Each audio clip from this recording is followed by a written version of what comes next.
Good afternoon, everyone. Thank you very much for joining.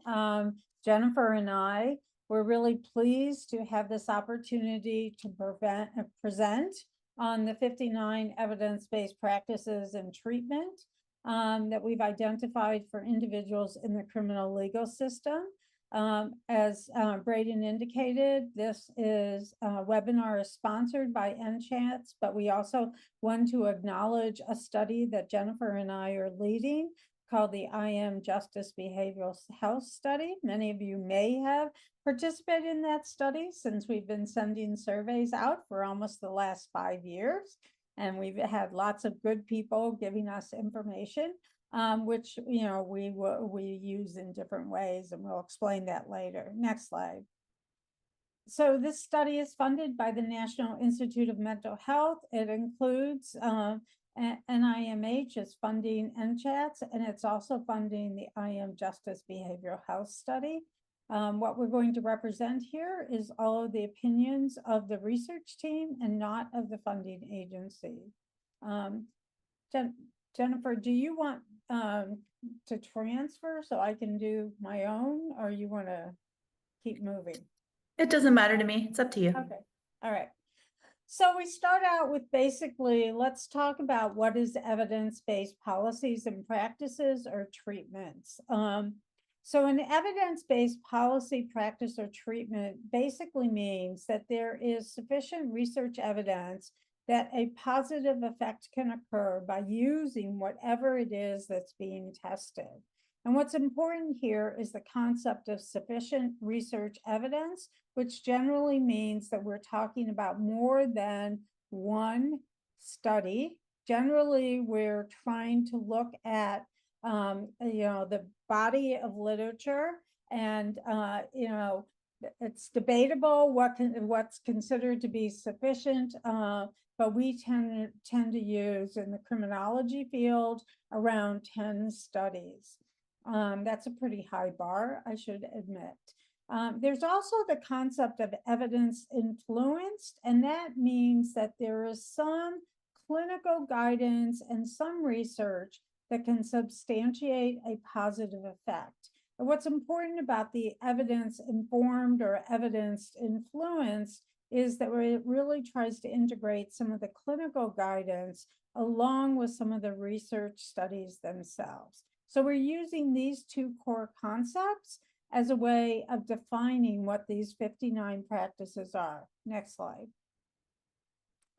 Okay, so I'm sure many of you have seen the sequential intercept, which outlines, where people are involved, can be involved in the criminal legal system.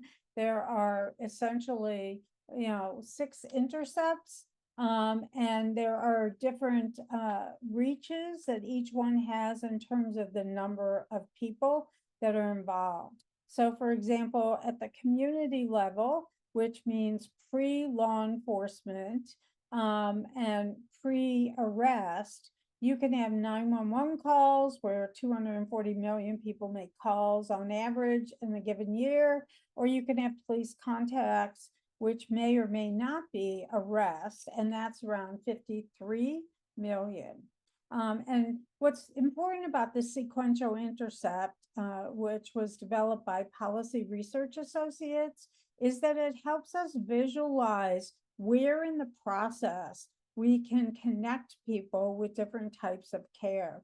It also gives us information about looking at things downstream, like in the prior intercepts, or looking at things upstream and what the implications are.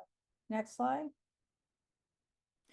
Okay, so we wanted to kind of outline a couple facts, and I'm sure most of you are well aware of these facts, but one fact is that most individuals that are arrested, basically arrested for misdemeanor offenses or minor charges. Typically, those are over about 9 million cases per year. They account for about 25% of the daily jail population.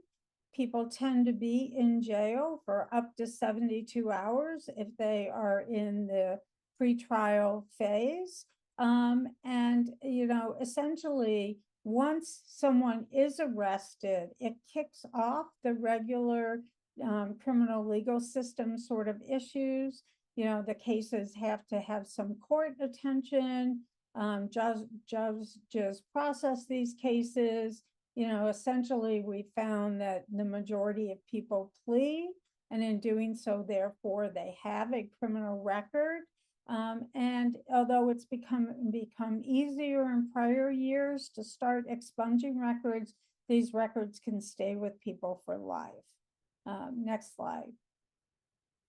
So, the question that becomes, particularly for people with behavioral health issues, is, should we address the behavioral health issues, or should we be addressing the associated criminal legal issues that bring people to the attention of the criminal justice system?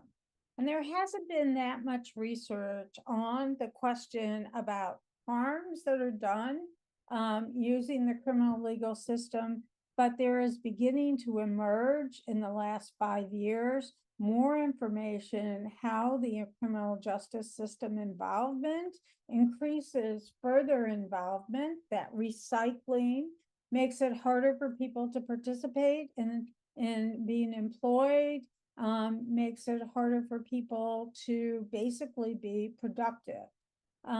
And the sheer volume of arrests of people that process through the system, those 9 million people, means that the system is overloaded. It treats people with minor offenses, usually very similar to people with more serious offenses, which basically reduces fairness and justice. And it basically makes it more difficult for us to identify health needs, including behavioral health needs, of those people who come to the attention of the criminal legal system. So there are consequences, and in many ways, there are harms that can actually occur from an arrest. And those harms basically have to do with the fact that both from a system level, the system is overloaded. At an individual level, some of that individual attention to really ameliorate or address some of the issues becomes more difficult. Next slide. So there was a famous study that was done that basically looks at the question, why should we avoid the criminal legal system? And the study essentially showed the benefits to reducing justice involvement. They basically found that non-prosecution of arrestees for misdemeanor offense over in a 2-year period of time resulted in further reductions, over half reductions of prosecution for other criminal complaints compared to those people who are processed. It had a reduction in new misdemeanor charges, and even had a minor reduction in new felony charges. So the accumulating evidence is that, being involved in the justice system can actually be harmful to an individual, and in terms of their prospects. In the terminology of criminal justice folks, it's kind of a criminogenic factor, is that you create more criminals by inclusion in the criminal legal system. Next slide, please. So there's benefits, and that's why the sequential intercept starts at 0 and basically focuses on what can we do at the community level. It also is the the sequential intercept is helpful for us to look at where can we divert people from further penetration into the criminal justice system. Because we found in studies that the diversion of individuals charged for felony offenses can reduce their probability of future convictions, and it reduces their total convictions overall. And it has a collateral benefit of increasing quarterly employment rates. as well as improved earnings over a 10-year period of time. So there's some real benefits to those early intercepts. And, you know, the system, to a large extent, through some of the police, social worker, co-responder partnerships, is really trying to find ways of advancing the use of those early intercepts. Next slide. Okay, you know, and just some other key benefits are changes the life course of an individual, and it reduces the stigma attached to an individual having a, you know, a felony, you know, rap sheet. Next slide. So what Jennifer and I are going to do is we're now going to present the 59 different practices. We're going to first begin by looking at those that affect policies and practices in the criminal justice system, as well as in the behavioral health system that directly works with the criminal justice legal system. And then Jennifer is going to talk about some of the treatments that are evidence-based and evidence-informed. We have an article that is available, you know, you can get it off of the PubMed, and therefore, you know, it's accessible. But this article details the information provided in this particular webinar. And as Braden said, we will provide these slides. And if you have any questions, you can always contact Jennifer and I. Next slide. Okay, so here are the evidence-based practices that are either offered in the criminal justice or legal system or in the community. In our study, we essentially found that 27% to 42% of the counties offer at least each one of these approaches, and that counties that had Medicaid eligibility enhanced the number of approaches that are evidence-based, and also enhanced the number of approaches that had to do with substance use treatment. So how you read this slide is, it basically says 42% of the counties offer a mental health treatment required by the court. So it's not necessarily a problem-solving court. Slightly less offer a problem-solving court. And then 40.6% have some type of integrated mental health or substance use services. And then you can go down, but I'm not going to go through all of them due to time, and you could read this on your own. Next slide. Can I add one thing quickly? Sure. It just to keep in mind, these results we were looking at, are these services available to people with any criminal justice or criminal legal involvement anywhere in the county? So these might be in the jail, they might be in probation or parole, they might just be in the county, but people who've interacted with police can use them, right? So these are, yeah, they're present anywhere in the county. Thank you. All right, so what we're going to do now is we're actually going to dive into the 28 criminal justice and community-based practices that are offered in the counties, and look at the effectiveness of these particular practices, as well as looking at some of the characteristics. Now, because of time, we're not going to go into a lot of the detail, but you will have the slides by which you can actually go back to some of this information. So what you have at the top level is the sequential intercept model, and then down below, you basically have the list of different types of evidence-based practices that we're going to be addressing here. The ones in green are essentially the ones that there is more evidence support, so they fall in the evidence base, and the ones in blue are those that are evidence informed. Next slide. And then, you know, again, these are integrated services. Next slide. Okay, so diversion or deflection, there's a new terminology that has emerged over the last 5 years. Basically, you know, we have to acknowledge PTAC, run by Jack Charlier from TASC, National Task, which is basically differentiated between deflection, which are practices that basically remove people from any criminal justice or criminal legal involvement, versus diversion, which diversion usually occurs after an arrest, and essentially there's some formal processing of the criminal legal system that actually occurs. But these replace the actions by the criminal legal system by giving people access to treatment services. So you can see in this chart here that we've identified the key components of effective diversion deflection programs, and then we've identified the findings.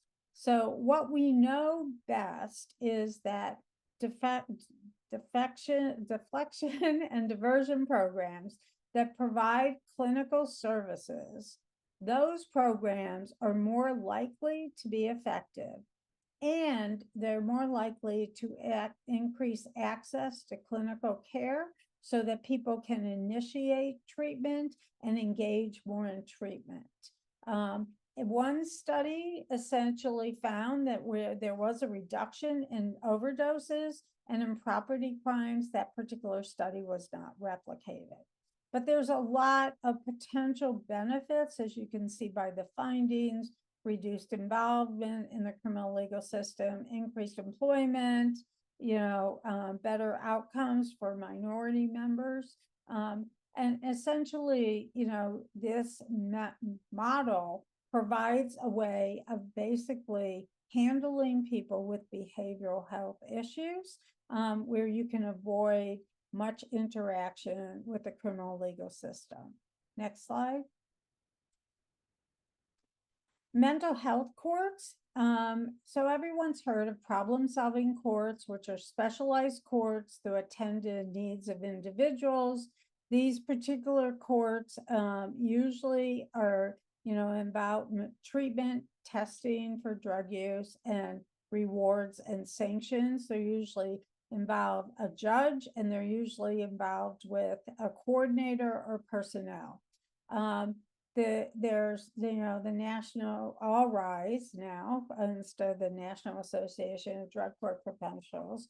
All Rise basically has identified 10 key characteristics, and they include things like screen for mental health needs, provide mental health treatment, provide medications, and engage in medication management. The findings are positive here. There's a small to moderate impact for mental health courts on reducing recidivism, and there's more engagement in treatment when the services are part of the court process. So, you know, there's a lot of benefits that come, and as you saw, more counties are likely to offer these types of courts than some of the other evidence-based practices that we're going to look at. Next slide. Permanent supportive housing for individuals with mental health conditions or people who have housing stability issues. So, you know, one big question always is should the criminal legal system deal with social support or social stability issues like housing? And it's clear that when you can provide housing, the housing can address the health or behavioral health needs of the client. And the housing can actually be a factor to reduce homelessness, to reduce housing, to improve housing stability. It also has the benefit of decreasing ER visits and hospitalization. And when people are housed, they tend to have stronger client satisfaction. Key component here is that the housing should be offered without any real attention to making sure the person is clean or able to care for themselves. The housing should actually be able to be offered so that the person can begin to get some stability. And so the question that becomes is, should we be thinking about permanent supportive housing? And it seems to me that the evidence suggests that this is an important initiative. Next slide, please. Okay, integrated mental health and substance use disorder services and programs. There's been a long debate in the field because mental health services are usually offered by a different agency than substance use disorder services, and therefore people had to be duly enrolled in different programs. But the notion of providing integrated care, which makes sense because of the high number of people, high prevalence of people with co-occurring disorders, is that you could provide integrated care that addresses both substance use issues as well as mental health issues. The key components here are you have the same clinician, you have the same program, you basically can use some of the effective treatment practices that Jennifer is going to talk about. And you essentially, have the opportunity here to provide case management services for supports for housing, employment, and family issues. The findings right now are, and this is why it's in the evidence-informed bracket, is that there is some findings that show that these integrated programs reduce depression and anxiety. There are some other findings that basically find that there aren't outcomes yet in terms of treatment retention or substance use or overall functionality.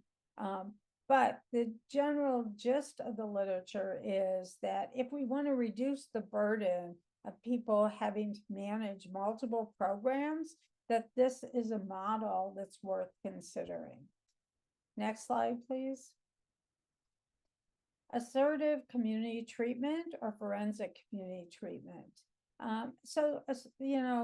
Assertive community treatment is a type of case management services. It's usually provided for people involved in the criminal legal system with the expectation that they'll be able to address both the social needs of the client as well as the needs related to their criminal behavior. The general findings are here that there is a modest reduction in homelessness. There's a small impact on psychiatric symptoms and severity. There's a small impact on treatment retention.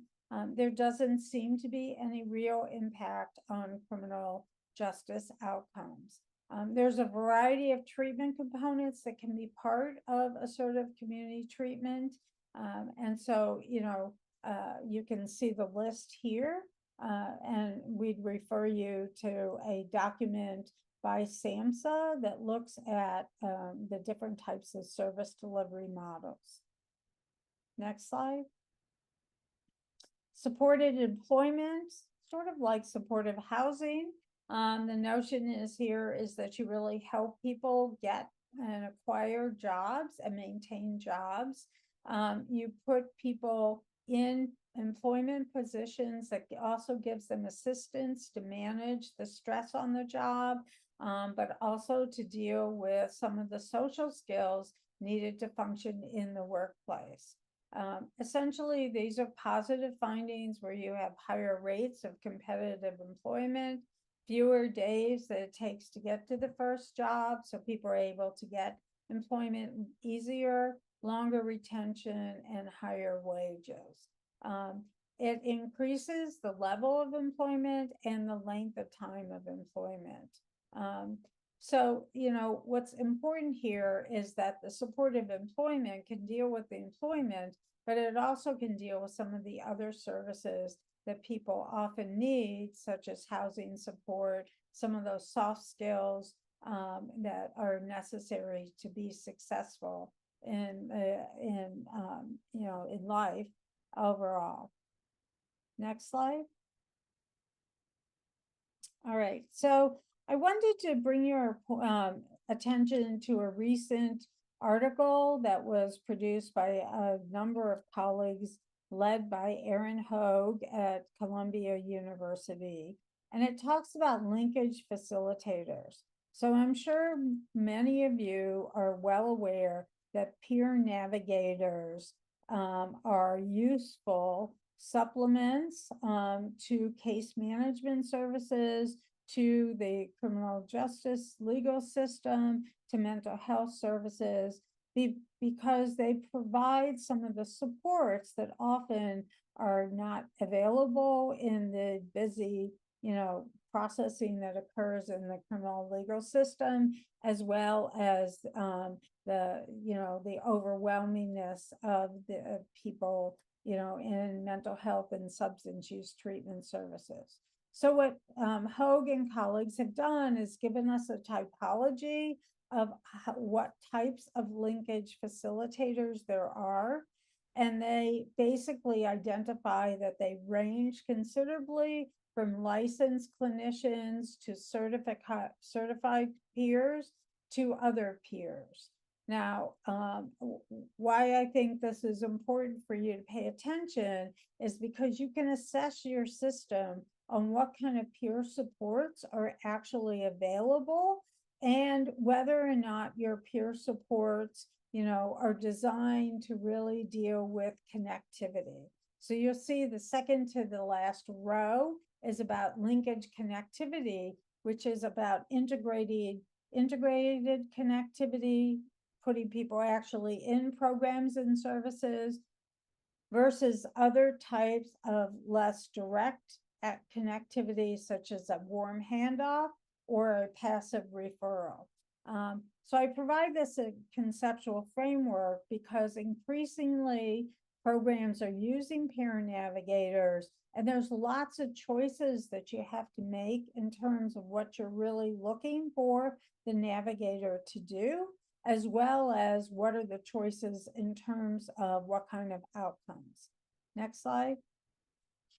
So co-responder models, which are usually the integration of police and some sort of social work teams to respond to calls for services or incidents that involve people with mental health issues.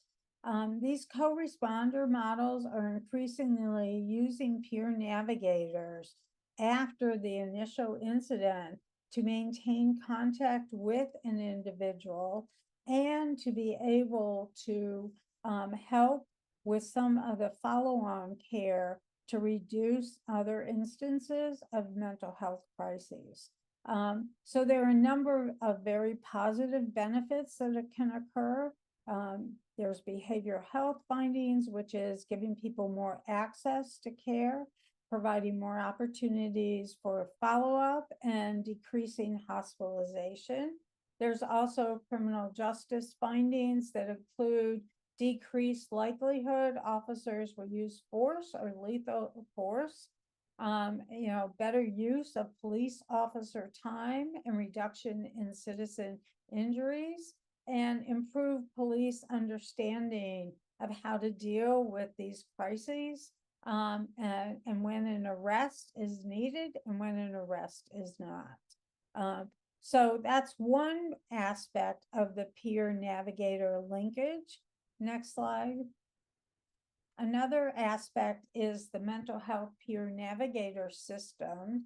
And those typically are people with lived experience who are in recovery, or they've had some sort of mental health condition themselves, and they support individuals.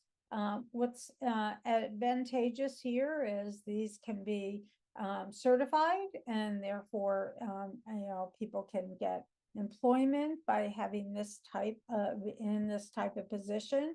It inspires hope that people can and do recovery because a client is working with someone who has walked that walk. And so that can be a very positive aspect for individuals. And it provides all sorts of ways of dealing with myths that occur about substance use and mental health issues. In the mental health field, peer navigators have been used more predominantly than in the criminal legal system. And there has been a literature that basically talks about improvement in self-esteem and confidence, a better sense of control and ability to make changes, improved empowerment. So you can see a lot of advantages here. And, from the criminal legal system, the studies are soon to come out that look at what are some of the advantages of using peer navigators. Next slide.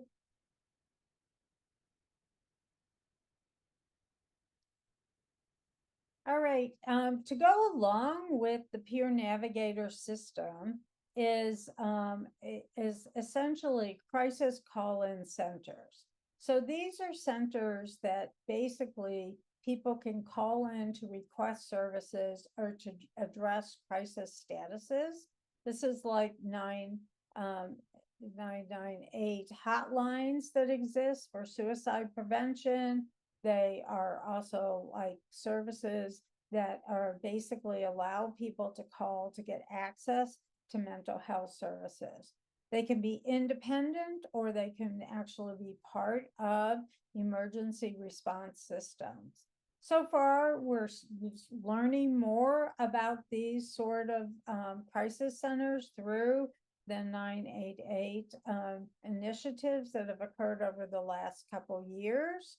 And most studies basically have focused on what happens at the end of the call. But if you think about the peer navigator and the co-responders, having these sort of crisis call centers is a good way in your community of being able to have a cadre of services that will allow for more access to treatment instead of reliance on the criminal justice legal system. Next slide. Critical time intervention or case management. So within the research literature, there is something called the critical time intervention initiatives, and those are basically activities that are mobilized at some point in a person's life, usually at some transition point. So these studies have basically been used with people who are veterans or people who have unstable housing, likely to be used for people at different transition points as people are leaving jail or they're leaving prison or they're leaving a psychiatric facility. And essentially the findings are that they tend to be associated with lower probability of arrest and a greater likelihood of engaging people in treatment services. So the notion here is that you provide the service at the point of transition. It's really designed to decrease some of the anxiety that occurs as people move from one setting to the next. And, it's basically allows for the ability to really individualize the care to that particular individual. Next slide. Within the therapeutic literature, there is this notion that a good working alliance between the therapist and the client is healthy. It increases the trust and the client fares much better. That same logic has been tested within the criminal legal system in a number of studies. And, we basically find that when a client feels comfortable, trust their criminal justice staff, they feel that they're being treated fairly, and that they feel that the criminal justice staff care about them, that you tend to have better findings overall. So this therapeutic alliance concept is applicable and very relevant to staff who work within the criminal legal system. It is part of the evidence-based supervision model, which is that you develop a good working relationship with clients overall. Next slide. So there's a lot of discussion about continuums of care. And one particular one is the coordination of people between jail and the community, particularly around providing continued care for medications, mental health services, substance use services. So the notion here is that, what starts in jail continues into the community. And that can be done in various ways. It can be a light touch, like helping people set up appointments. So when they leave the community, the mental health appointments or medications are already readily available for them. Or it could be an actual linkage in which there is, a transition, or the healthcare provider is actually involved with the person when they're in jail and then move into the community. This has been a topic of conversation in the criminal legal system literature for about 25 years. And we still struggle with trying to provide adequate transition, but we know there are a lot of benefits that come from this transition in terms of improving public safety, reducing psychiatric symptoms, reducing hospitalizations, relapse, suicide, and rearrest. And so, one of the suggestions here are that people should actually really develop these coordination services. And there's a lot now that can be done with technology. We don't have time to go through this today, as new ways of thinking about some of this coordination of care. Next slide. Something that's also talked about quite a bit is the cross-training of staff for people who work in behavioral health settings and criminal legal system settings like jails. So there's a lot of benefits that come from cross-training. One of them is a focused awareness of what are mental health issues and what are the appropriate responses. Other benefits that actually can occur is, the criminal legal system and the behavioral health system can develop better relationships between them that basically fosters more quality programming. So these cross trainings are very useful and, provide a means by which people can share information about their organization or processes, but they also provide opportunities for new initiatives for the teams. Next slide. One area that is identified as an evidence-informed practice is family caregiver education and support. Now, this is an area that actually people struggle, jurisdictions typically struggle with trying to provide, but here you're working with the family or support system of the individual to help them learn how to deal with some of the issues that come from having a mental illness, that come from being involved in the criminal legal system, and help to prepare these support systems to be better resources and to be able to know what to expect. We have long recognized how important support systems are for individuals. We all need our support systems, to be honest. We're human beings. But here, what we really want to do is we really want to prepare the support systems to be able to work better with the individuals. So studies have essentially found that social support systems are very beneficial for the caretakers themselves. That reduces depression, it reduces some of the anxiety. It helps people to better understand how to handle situations. And there's benefits for the individual overall, because a stronger support system can really help someone be able to function better, and also to be able to manage their recovery better. So, as I said, this is a type of evidence-informed practice that is less likely to be offered, but there's a lot of advantages that can actually occur with providing this type of training and care. Next slide. Okay, so I'm going to conclude by basically suggesting that, all of these programs are individual programs, but the programs essentially need supporting policies in order to be effective. And those supporting policies go from, having standardized screening and instruments, better referral and linkage strategies, better treatment placement strategies. So those are functional operations that organizations can have, all the way to making sure that you have the ability to pay for these services. Now, actually, Medicaid coverage and the 1115 waivers on Medicaid, which are designed to really provide care when people start in jail or prison and continue into the community. All of those ensure that you have some of that funding available to be able to provide these quality of cares.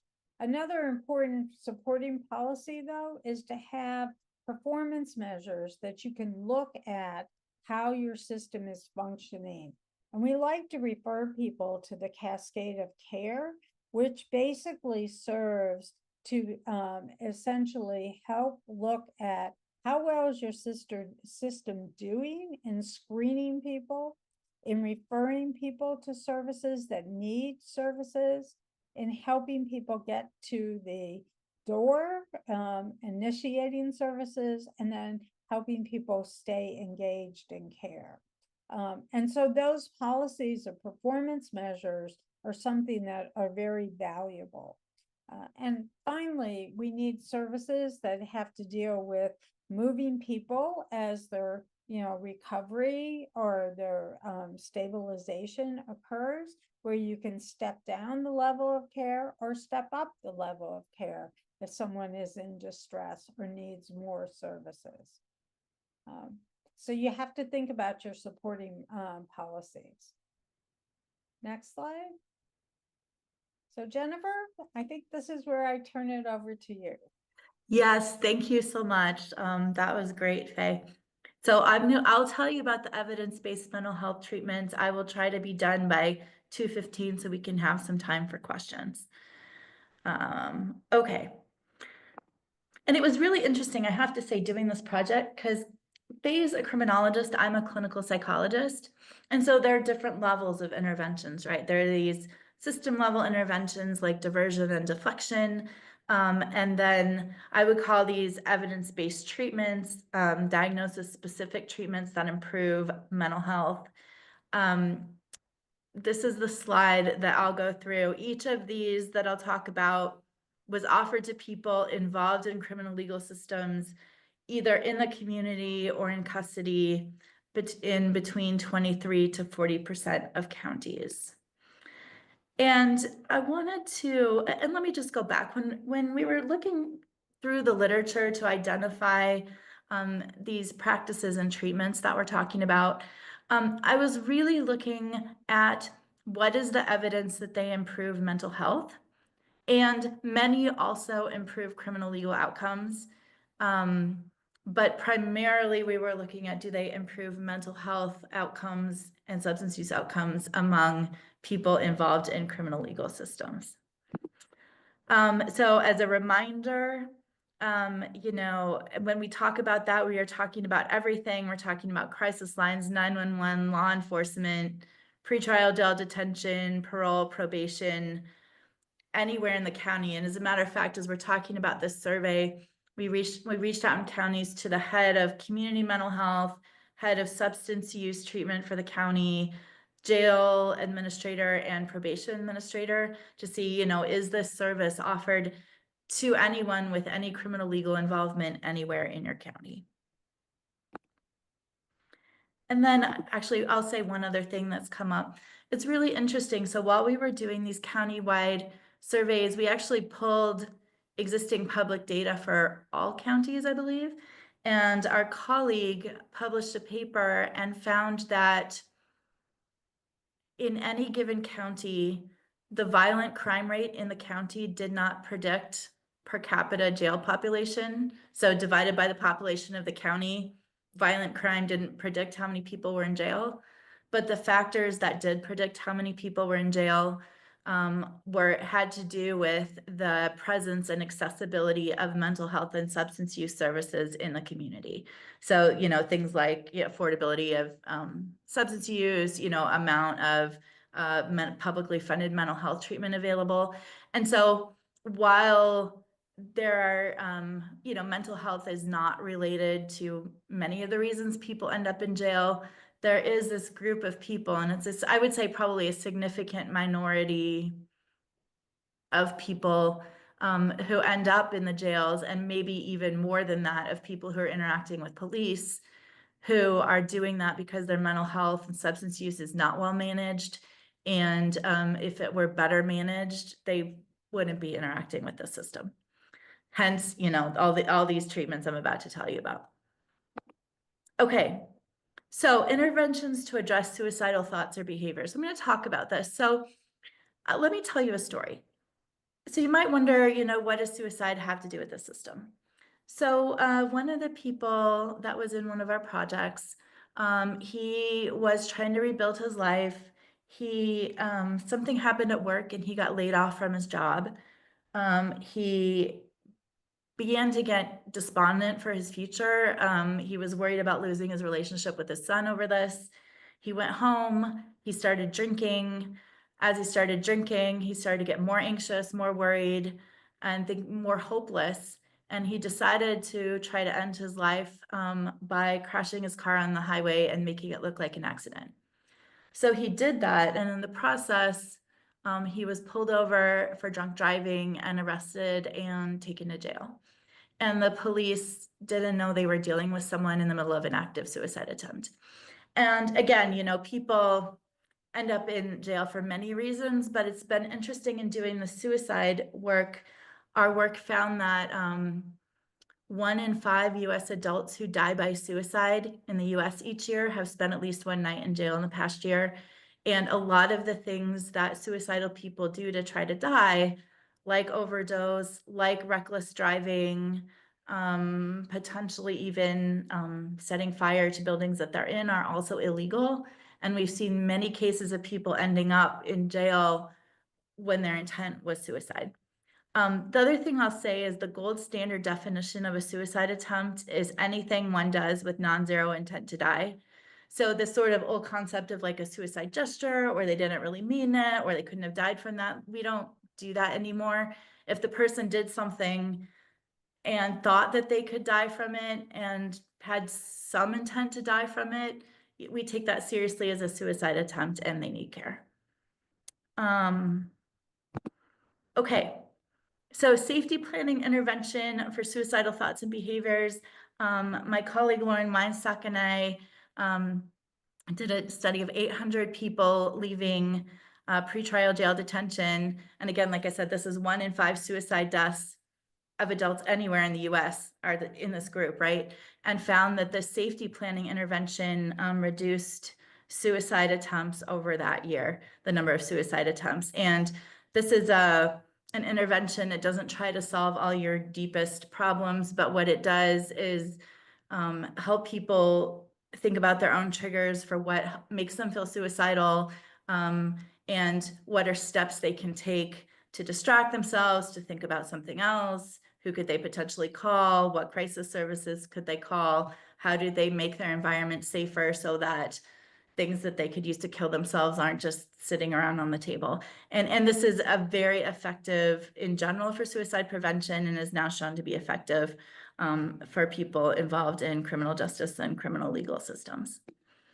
DBT for suicide prevention is also evidence-based. I don't think it's been tested specifically in criminal justice populations, but to the extent to which, like I said, a lot of those folks are actually in the community, and in any given time, this can help reduce suicide. And there's also CBT that's specifically for suicide prevention. CBT is kind of interesting because a lot of, so for example, if I talk to somebody who's not a mental health clinician and say, do you have CBT? They say yes. But CBT is actually specific to different things. So there's CBT for criminogenic thinking, which uses similar principles, but has nothing to do with CBT for suicide prevention or CBT for depression. So when you see CBT for a specific thing, it's for that specific thing. All right. So depression. So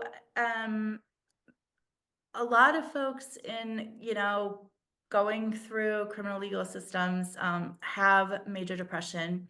Actually, let me just take one step back to talk about suicide. The reason I think, like I said, we've been doing this work on suicide prevention for people interacting with police and getting arrested and, after pretrial jail detention for a while now. And there's a lot of comorbidity between the criminal legal involvement and the suicide. And I think it's really interesting. Sometimes people think people are suicidal because they're arrested, which can be the case. But in the folks we followed, often sometimes they're arrested because they're suicidal, but more often it's just a marker of chaos in their lives. And as a result of that chaos, they are both suicidal and they end up getting arrested. And so again, that sort of speaks to this, how strengthening these services in the community can help people whose lives are in chaos manage the chaos in ways that don't land them in jail. All right, interpersonal psychotherapy for depression. Again, evidence-based in community, in custody. I actually did a study that was the first randomized trial of any treatment for depression among people who were incarcerated, and found that IPT was really effective, because the things people worry about at night are things like, is my family okay? People who have died, worrying about people around them. So we found it was effective at reducing depression, reducing hopelessness, and reducing PTSD, actually. Again, here's another treatment for depression. I know many of you, probably some of you are psychiatrists or physicians, many are not. But, a lot of, depending on the mental health condition, depression is one that is responsive to both talk therapy and medications. Many mental health conditions are. Some require medications. And so, if you're not somebody who loves to go down the list of what medications are in your formulary, talk to the person who is and make sure that you have those covered. Okay, so bipolar disorder and mania. These are symptoms of bipolar disorder and mania, and they have to last, whoops, let me go back. The symptoms have to last 7 days. And this is really, it's sometimes if you ask somebody, have you ever been unusually excitable, high or hyper? They'll say, oh yeah, I had a wild night or something. But this is somebody who, for at least 7 days, is abnormally upbeat, jumpy, or wired, edgy. You can see people often, like I will see people pacing at the bus station, looking very agitated, exaggerated sense of well-being and self-confidence. So, and increased risk-taking. So this is a disorder that's pretty biologically based and impacts people's judgment. So, for example, I had someone with bipolar disorder. He was an older man in his 60s or 70s in a wheelchair who got manic and decided he was going to fix his roof by himself. right? That's not a good idea, but a lot of things other people do when they're manic, pick fights, use substances, cause problems.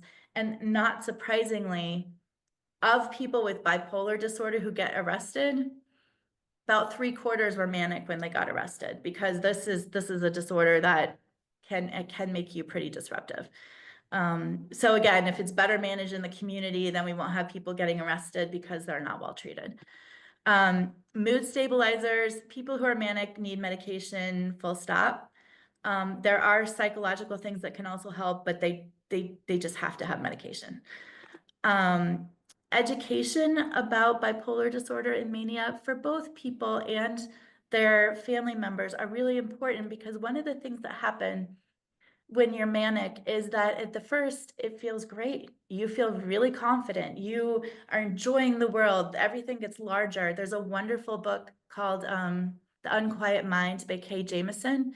She was a psychiatrist who also had mania. And because you feel great at first until you don't, it's hard to convince folks to stay on their medications. But they need to stay on their medications because this is a relapsing disease that tends to get worse over time. So what education can do is help them and their families realize that just because you feel good today doesn't mean you don't need your medication. All right, so again, family education to understand how to deal with the person, help them take their medication. And you know, I have to say that I have respect for people who have this disorder. I've counseled people who were mental health clinicians and had a full understanding of bipolar disorder and themselves had bipolar disorder or were experiencing manic symptoms.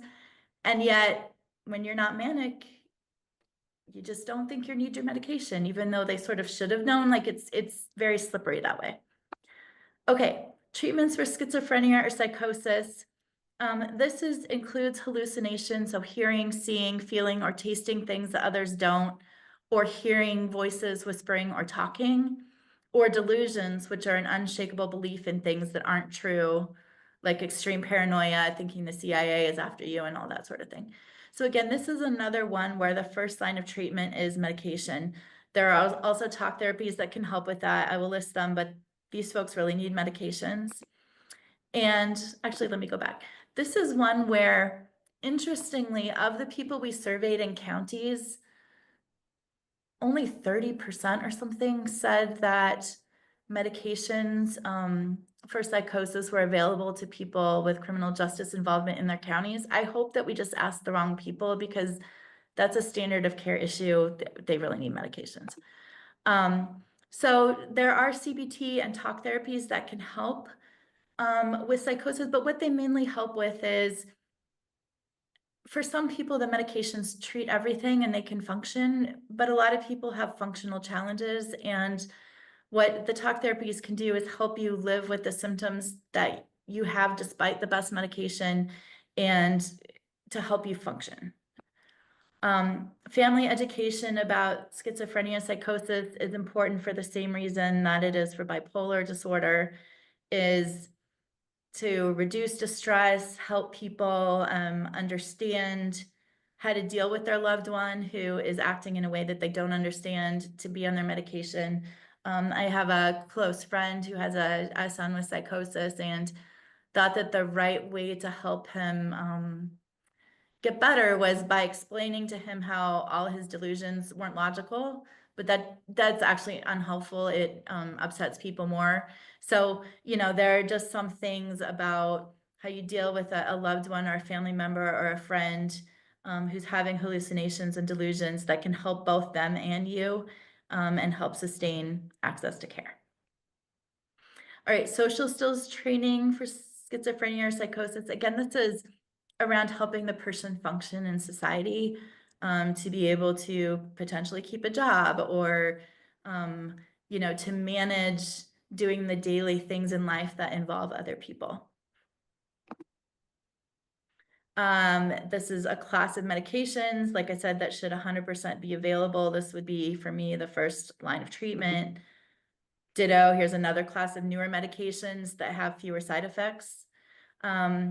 It's interesting because some of these, so all of these should be available. sometimes in custody, a couple of these aren't on the formulary, like Seroquel, for example, is not on some formularies because someone decided it could be maybe habit forming. I guess I'm not a psychiatrist, I don't know about that, but talk to your people about the formularies and what's available to the folks you're treating.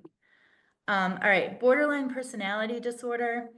A lot of folks who end up interacting with police or in criminal legal systems have personality disorders, which are these sort of long-standing over many years patterns of behavior. A lot of folks with borderline end up can have interactions with the criminal legal system. For example, I had a friend who got mad because her boyfriend was cheating on her, so she threw a flower pot down the stairs at him, which is assault, and she was arrested and spent a couple of nights in jail. But these are folks where you struggle with a sense of self, chronic feelings of emptiness, can have intense anger, problems controlling anger, and feel threatened pretty easily. DBT is effective for that. There again, medications can be quite effective, can help a lot, especially with some of the mood. In borderline personality, the mood changes really fast and you have these angry outbursts. Medications can help. Post-traumatic stress disorder. Many people who interact with police or crisis lines or jails have PTSD because you're, disproportionately getting people who've been exposed to violence, who perhaps been victims of violence or observed violence, and have flashbacks. Actually, it's really interesting. If I could, something I think that is under addressed in jails, and the jails, I understand why they can't do anything about it, but I know lots and lots of folks who've gone through custody who just absolutely cannot sleep because every time they close their eyes, they're having nightmares and flashbacks. And because the prison formularies, a lot of the things that can help with sleep are habit forming, they're not really available. There are good behavioral things you can do for sleep, but again, a lot of people don't know them. So PTSD. So again, these are effective talking therapies for PTSD. Prolonged exposure.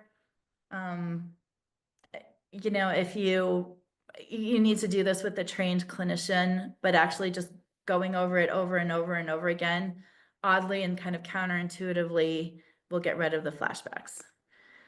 Seeking safety. This is an intervention for people with both substance use and post-traumatic stress disorder, which go together often. As a matter of fact, people with mental health conditions are disproportionately likely to also have substance use conditions for a variety of reasons, but not the least of which is that they, with PTSD, they'll often drink or do something to try to help with the flashbacks. Again, medications, very effective. It's been, there's a history with 12-step and whatnot that there's this thought that you don't, take a substance to recover from a substance, but more and more lately, that what we're finding is, psychiatric medications and other medications are incredibly effective and important. And like I said, for some of these disorders, absolutely required. Again, another class of medications that can help with the flashbacks. Other anxiety disorders. I maybe won't go over these. But there are effective treatments for anxiety. So if you have someone washing their hands a lot, stressing out, again, unable to sleep, there are effective medications. Insomnia, like I talked about, there are very effective behavioral interventions. The jails where I know will sometimes give people cough syrup and they'll have handouts on sleep training, but actually some of this behavioral treatment for insomnia is pretty specialized and there aren't a lot of folks, clinicians who know how to do it well. So this is something I think that is probably, community, probably any mental health organization could use more expertise in this. Physical pain. And again, you wouldn't necessarily think of this, but you know, if you're working with people who are addicted to opioids, a lot of what, I mean, you get the withdrawals, right? But some of what happens in the first place is untreated pain. So I had a woman I worked with, she was actually a kindergarten teacher who was in an accident, got prescribed opioids for her back pain, became addicted, and then heroin was cheaper than the over the counters, and she was doing heroin and got arrested, right? And was doing several years in prison over that. So there are good non-medication approaches to physical pain. There are some counseling interventions. Again, not a lot of people are expert in this. This is an area where, as a mental health professional, I think folks should be better trained. But, you know, especially for folks with addiction, having some of these behavioral ways to address pain is important. So I think, oh, look, that's my last slide. So we're happy to answer questions. Like I said, I just want to reiterate, we were thinking about everything from 911 calls, you know, through custody. We're thinking about the whole county. And the most important thing, I think, is to the extent that behavioral health services and crisis services in particular are strong in your community, you'll involve a lot of unnecessary burden on your police, on your jails, on your judges, and a lot of unnecessary suffering, and sort of life tragedy, you know, for those with mental illness in your communities. So I don't know, Faye, if you want to add to that before we take questions. Do you have parting thoughts before we take questions? Yeah, I wanted to add to it because, still within the criminal legal system, there is the question of whether people should be on medications. And there are lots of instances where when people are in jail or on probation and parole, they are not allowed to take their medications. And so sorry, I really feel that, given the strength of the evidence about how useful medications are, that's something we should really rethink in the criminal legal system. And so I'm really raising that here because I'm hoping that the people who are participating in this webinar will go back and rethink that. And that requires, dealing with the attitudes of judges and prosecutors who often think that you're giving people medications for things that they should know how to control themselves.